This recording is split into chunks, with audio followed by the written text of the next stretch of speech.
트럼프가 출범시킨 가자지구 평화위원회. 2026년 초 가자지구 상황이 다시 국제사회 주목을 받고 있습니다. 이스라엘과 하마스 간 전쟁이 지속되고 있는 가운데 트럼프가 가자지구 평화위원회라는 새로운 조직을 출범시켰기 때문입니다. 이는 단순히 한 지역의 분쟁이 아닙니다. 중동 정세, 국제 외교, 그리고 인도적 지원까지 얽히면서 세계 질서와 글로벌 경제에도 영향을 줄 수 있는 신호입니다. 오늘 영상에서는 가자지구 평화위원회 출범 배경과 구성, 전쟁 상황과 국제적 의미까지 차근차근 풀어보겠습니다. 2023년 10월 7일 하마스는 가자지구에서 이스라엘을 상대로 대규모 기습 공격을 감행했습니다. 이날 하마스는 로켓을 수천 발 발사하고 지상과 경계선을 넘어 이스라엘 남부 지역까지 진입했습니다. 이스라엘 정부는 이를 중대한 테러 공격으로 규정하며 즉각 전쟁 상태를 선언했습니다. 이 공격은 전쟁의 촉발점이 되었고 이스라엘 측도 즉각적인 군사적 대응에 나섰습니다. 다음 날인 10월 8일 이스라엘은 가자지구에 대한 대대적인 공습을 단행하며 본격적인 교전이 시작됐습니다. 전쟁 초기에는 대규모 로켓 공세와 지상 충돌이 동시에 벌어졌습니다. 하마스는 가자에서 전방위 공격을 시도하며 이스라엘 도시와 군사시설을 타격했고 이스라엘은 공습과 함께 가자지구 내 하마스의 지하터널과 전력을 차단하기 위해 광범위한 공습 작전을 전개했습니다. 이 충돌은 단순 국경 충돌을 넘어서며 가자지구 전역으로 확대됐습니다. 이 과정에서 많은 민간인 피해가 발생했고 국제사회의 비판과 인도적 위기 우려가 커졌습니다. 2025년 들어서는 휴전과 재개가 반복되는 양상이었습니다. 이스라엘과 하마스 간 휴전 협상이 수차례 진행되었고 일부 타결이 이루어져서 일시적 휴전이 발효되기도 했습니다. 그러나 협상이 결렬되거나 적대 행위가 재개되면서 총성과 충돌은 멈추지 않고 이어졌습니다. 2025년 10월 휴전이 도입되어 전투가 크게 줄어든 이후에도 완전한 평화로 이어지지는 못했습니다. 이스라엘과 하마스는 각자 휴전 위반을 주장하면서 소규모 충돌이 계속 발생했고 가자지구 일대에서는 여전히 포격, 공습, 군사작전이 이어지고 있습니다. 2026년 들어서는 휴전 2단계 논의와 평화 과정이 국제사회의 중재하에 진행되고 있습니다. 미국 등이 중재한 휴전은 가자지구 재건과 하마스 무장 해제, 새로운 행정 구조 도입을 목표로 하고 있으나 협상의 핵심 쟁점, 특히 하마스의 완전한 무장 해제는 아직 결론에 이르지 못했습니다. 최근에도 가자지구에서는 일시적 공습과 교전, 민간인 피해 보고가 이어지고 있으며 소규모 반군 조직과 분쟁 상황은 여전히 남아있어 완전한 평화로의 전환은 아직 멀어 보이는 상황입니다. 2026년 1월 15일 도널드 트럼프 미국 대통령은 가자지구 전쟁 이후 평화위원회 출범을 공식 발표했습니다. 이 위원회는 국제사회가 참여해 가자지구의 전후 질서와 재건을 관리하기 위한 국제적 구조로 기획됐습니다. 평화위원회는 국제적 전후 재건 행정 평화 프로세스의 감독기구로 설계됐습니다. 명칭은 보드 오브 피스이며 유엔 안전보장이사회 결의 2803호에 기반해 설립됐다고 알려졌습니다. 위원회는 전쟁 후 가자지구가 단순한 휴전 상태를 넘어 재건과 지속 가능한 평화로 나아가도록 조정하는 책임을 갖습니다. 이는 정치적 중재, 인도적 지원 조정, 경제 인프라 재건 유도 등 광범위한 역할을 포함합니다. 평화위원회 설립은 2025년 말부터 진행된 미국 주도의 평화 프로세스가 기반입니다. 트럼프 대통령은 2025년 공개한 20단계 평화 구상을 통해 1단계 휴전을 달성한 뒤 후속 단계로 평화위원회 구성을 공식화했습니다. 위원회 공식 출범은 2026년 1월 중 트럼프 대통령의 발표와 함께 이루어졌으며 위원회는 그 직후 전후 통치기구와 함께 작동을 시작했습니다. 평화위원회의 주된 목표는 크게 세 가지로 요약할 수 있습니다. 첫 번째로 전쟁 이후 질서 회복입니다. 휴전 이후 혼란 상태에 있는 가자지구의 정치, 법적 질서를 재정비하는 일입니다. 이를 통해 단기적인 분쟁 봉합을 넘어 중장기적 평화 체제 확립을 목표로 합니다. 두 번째로 재건과 인프라 복구입니다. 전쟁으로 파괴된 병원, 학교, 주택, 교통 인프라 복원을 조정하고 국제적 자금과 기술을 동원해 재건 프로젝트를 이끌어야 합니다. 세 번째로 정치, 행정 감독 및 통합 지원입니다. 기술관료 내각의 일상 행정을 감독 지원하고 정부가 안정적으로 운영될 수 있도록 국제사회와 조정합니다. 이는 하마스 무장 해제 및 민간 통제 체제 강화와도 연결되어 있습니다. 총괄적으로 보면 평화위원회는 단순한 회의체가 아니라 국제적 조정기구로서 가자지구가 전쟁 이후 비무장화, 평화 정착, 재건, 정치 구조 정비까지 한 번에 이뤄야 하는 다층적 과제를 맡고 있습니다. 평화위원회는 출범 자체만으로 주목을 받았지만 구성과 운영 방식에서 여러 논란이 제기되고 있습니다. 국제사회에서 제기된 주요 논란. 첫째, 팔레스타인 대표성 부족입니다. 현재 위원회 구성에는 주로 미국과 유럽, 국제 정치인이 포함되어 있으며 팔레스타인 민간 대표나 하마스 내부 인사는 공식적으로 참여하지 않았습니다. 이 때문에 위원회가 실질적 중립성을 확보할 수 있을지 의문이 제기됩니다. 둘째, 이스라엘 정부의 반발입니다. 일부 조율되지 않은 계획이라는 이유로 이스라엘은 공개적으로 평화위원회 활동에 대해 경계와 반대를 표명했습니다. 셋째, 운영 권한 집중 문제입니다. 위원회 결정 과정이 트럼프 미국 대통령 중심으로 이루어지는 구조라는 점에서 국제사회 일각에서는 결정권이 소수에게 집중되어 있다는 비판이 나옵니다. 넷째, 실질적 영향력 한계입니다. 위원회가 출범했지만 여전히 전쟁 상황과 민간 피해가 지속되는 가자 지구에서 얼마나 실제적인 통제와 조정을 수행할 수 있을지는 미지수입니다. 위원회 구성과 논란 연결. 위원회 구성 자체도 논란의 핵심입니다. 공식적으로 알려진 주요 구성원은 다음과 같습니다.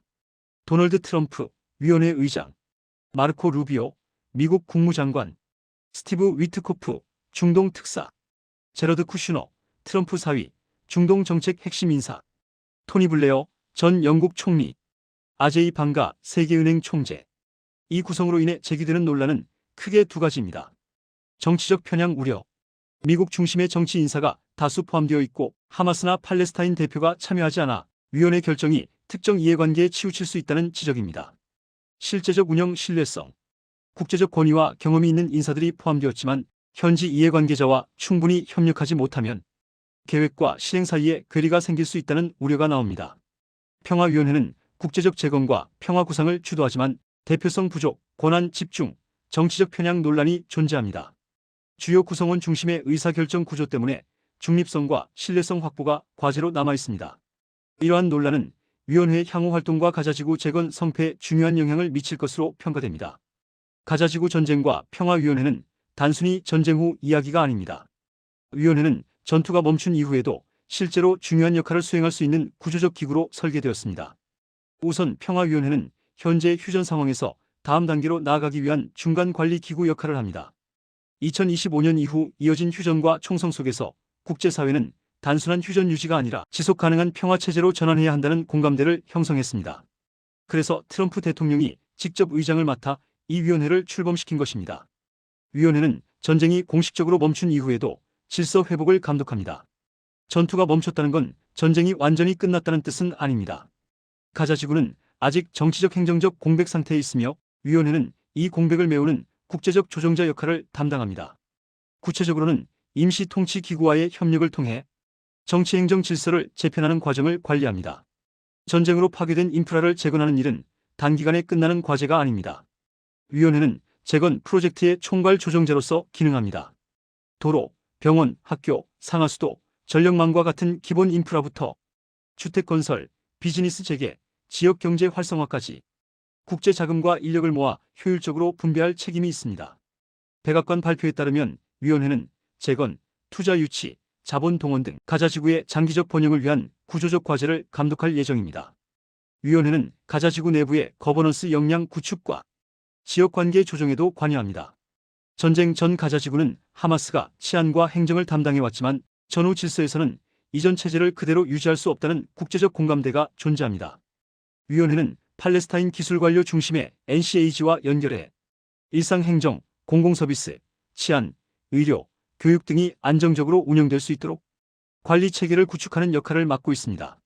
평화위원회는 단지 가자에 국한된 기구가 아닙니다. 미국은 이 구조를 다른 분쟁 지역에서도 활용할 수 있는 국제협력 모델로 확장하려는 구상도 검토하고 있습니다. 우크라이나, 베네수엘라 등 다른 갈등 지역에 적용하는 방안도 논의되고 있어 위원회는 중동 평화관리기구 그 이상의 의미를 가질 가능성이 있습니다. 평화위원회가 직면한 가장 큰 과제 중 하나는 하마스의 무장 해제 문제입니다. 이는 평화의 핵심 조건 중 하나이지만 하마스가 완전 철수나 무장 해제를 수용할지는 확실하지 않습니다. 위원회는 휴전 2단계의 일부로 이 문제를 해결할 실무적 방안을 모색하고 있습니다. 예를 들어 기존 제안 중 하나는 하마스의 소형 무기 반납을 위한 보상, 바이백 프로그램과 같은 제도적 접근입니다. 위원회는 단지 재건을 조정하는 데 그치지 않고 국제자금 조달 및 투자 유치의 역할도 맡게 됩니다. 세계은행과 같은 국제금융기구와 협력하면서 재건 예산을 마련하고 이를 투명하게 집행하는 관리 시스템을 구축해야 합니다. 위원회 구성원 중 세계은행 총재가 포함된 것은 이런 금융 조달 측면을 고려한 인사 배치라는 평가도 나옵니다. 전쟁 후 가장 시급한 과제 중 하나는 인도적 지원과 민간인 보호입니다. 가자 지구는 여전히 인도적 위기 상태에 놓여 있으며 식량, 의료, 긴급 쉼터 등이 절실히 필요합니다. 위원회는 국제기구, NGO, 중재 당사국들과 협력해 지원, 자원을 확보하고 분배 체계를 관리하는 역할도 할 수 있습니다. 가자지구 평화위원회 출범은 단순히 중동 지역 문제를 넘어서 글로벌 지정학적 구도 속에서 주요 강대국들의 전략적 이해관계를 다시 확인시키는 사건입니다. 먼저 미국은 평화위원회를 통해 중동 평화 프로세스에서 주도적 위치를 확보하려 하고 있습니다. 트럼프 행정부는 이 기구를 가자지구 재건, 거버넌스 구축과 같은 전통적 역할에 더해 앞으로 우크라이나, 베네수엘라 같은 다른 분쟁 지역에서도 활용할 수 있는 구조적 기구로 확장할 가능성을 검토 중입니다. 이는 단지 중동 평화만이 아니라 국제 분쟁 해결 기구의 새 모델을 만들려는 시도로 해석됩니다. 또한 유엔 안전보장이사회는 평화위원회와 관련된 결의를 채택하면서 위원회가 가자지구 과도 통치 감독 권한을 갖도록 했습니다. 이는 평화위가 단순 민간 재건 기구를 넘어 공식 국제체제의 일부 기능을 수행할 수 있는 기반을 마련했다는 의미를 갖습니다. 한편 러시아와 중국 같은 비서방 국가들은 이 구조를 주시하고 있습니다. 러시아는 전통적으로 중동 내 영향력을 유지하려는 전략을 가지고 있으며 가자지구 재건과 국제 분쟁 해결 기구의 새로운 움직임에 대해 경계와 동시에 전략적 관여 방안을 모색하고 있는 것으로 보입니다. 중국 역시 국제 평화 프로세스에 목소리를 내며 글로벌 리더십 경쟁 속에서 자리매김하려는 움직임을 보이고 있습니다. 이처럼 평화위원회 출범은 단지 가자지구 내 문제 해결을 넘어서 미국 주도의 국제 질서 재편 시도, 그리고 러시아, 중국과의 지정학적 경쟁 속에서 국제협력, 중재 모델의 변화를 촉발하고 있습니다. 결국 이 사건은 하나의 지역 분쟁 대응을 넘어 글로벌 강대국들이 누가 분쟁 해결의 프레임을 주도할 것인가를 두고 경쟁하는 새로운 국제 질서의 중요한 분수령이 되고 있습니다. 평화위원회는 출범 그 자체로 끝나는 것이 아니라 앞으로 가자지구 평화 프로세스 전반을 좌우할 핵심 축으로 기능할 가능성이 큽니다. 첫째, 위원회는 2단계 평화 구상에 따라 가자지구의 재건과 정치행정 구조 구축을 지속적으로 관리하게 됩니다.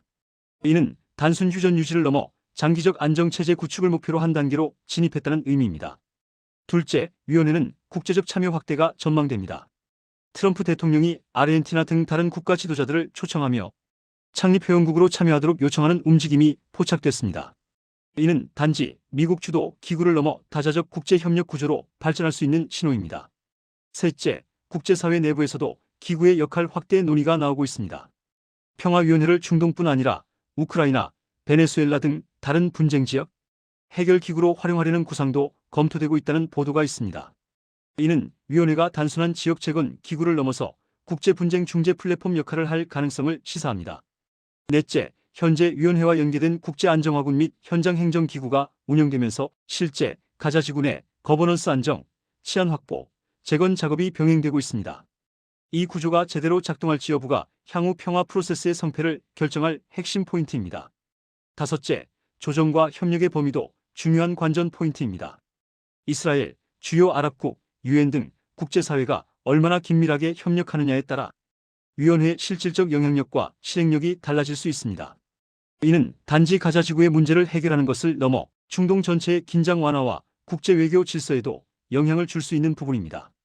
결국 평화위원회의 향후 발전은 위원회 구성 및 국제 참여, 현장 실행 체계, 주변 강대국과 국제기구의 협력 등 다양한 요소가 복합적으로 작용하는 결과로 나타날 것입니다. 그 흐름을 잘 살펴야 평화 프로세스가 실제로 지속 가능할지를 판단할 수 있습니다. 가자지구 이야기는 단순히 한 지역 뉴스가 아닙니다. 전쟁, 평화위원회, 재건, 인도적 대응, 국제정치와 경제가 모두 얽힌 복합적 사건입니다. 오늘 정리한 내용을 통해 앞으로 전개될 국제사회의 움직임과 가자지구 재건 과정의 흐름을 이해하는 데 도움이 되길 바랍니다. 내용이 마음에 드셨다면 구독, 좋아요 부탁드립니다.